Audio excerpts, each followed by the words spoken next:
Alam mo ba, sa lumang tipan kailangan ang tao mag-alay ng tupa para sa kasalanan. Pero nang mamatay si Jesus, napunit ang napakalaking kurtina sa templo. Ano ang ibig sabihin nito? Babalikan natin kung bakit tupa ang inaalay at paano ito nagtapos kay Jesus. Ito ang kwento ng pag-ibig, sakripisyo at direktang paglapit sa Diyos. Sa utos ng Diyos kay Moses, ang handog para sa kasalanan ay dapat isang tupa na walang dungis, walang pilay, walang sugat, walang kapintasan.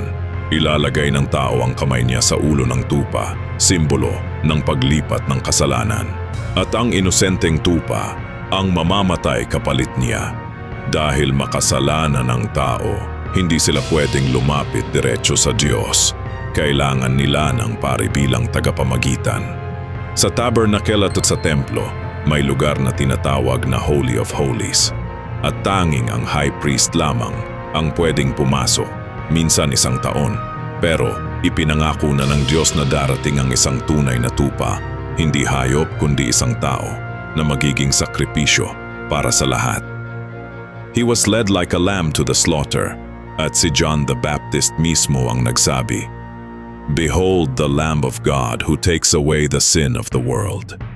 Nang ipako si Jesus sa krus, siya ang naging perfect and final sacrifice, isang walang dungis na buhay para sa isang makasalanang mundo. Wala nang hayop, wala nang paulit-ulit na alay, isang sakripisyo minsan lang para sa lahat.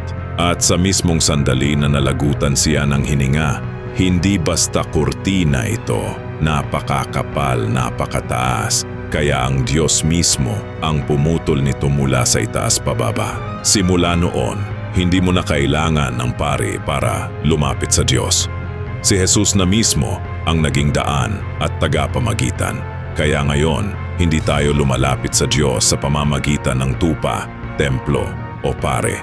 Lumalapit tayo dahil may isang nagbukas ng daan.